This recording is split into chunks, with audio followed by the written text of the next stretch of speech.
தமிழ்நாட்டுக்கு ஒரு பணம் கூட ஒதுக்கலாம். மக்களை வந்து வஞ்சிக்காதீங்க. 38 சீட்டு 39 சீட்டு இங்க தமிழ்நாட்டில் ஜெயிச்சுட்டு போய் என்ன பண்ணிக்கணும்? 39 சீட்டு வீணா தான் இருக்கு.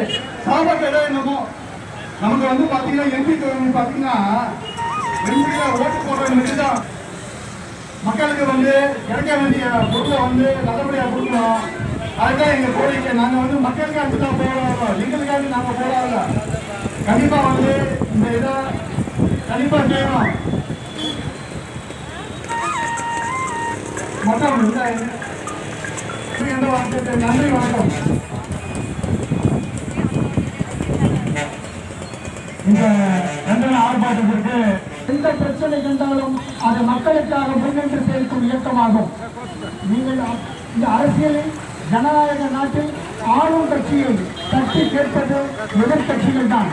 அதன் வரிசையிலே தேசிய முற்போக்கு திராவிட கழகம் துவக்கப்பட்ட நாளிலிருந்து இன்று வரை மக்களின் பிரச்சனை தலையாய கடமையாக கொண்டு இன்று மின் கட்டணத்தை உயர்வு கட்டணம் அதிகரித்துள்ளது. இந்த அறிவிப்பு முறையற்றது, விதிகளுக்கு புறனானது.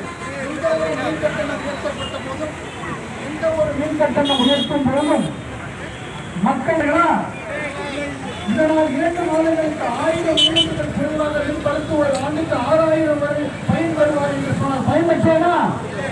மின்சார கட்டணத்தை ஒவ்வொரு முறை வசூலிக்கப்படும் நிலை கட்டணம் 50 ரூபாய் தடை செய்யப்படும். தடை செய்யப்பட்டதா? மின் கட்டணம் செலுத்துவது தற்போது வங்கிகளை செலுத்தும் நிலை இருந்தாலும் அதில் ஏகப்பட்ட குளறுபடி நாம் அனுபவிக்கிறது. அது மட்டும்தான் இருக்கிறது.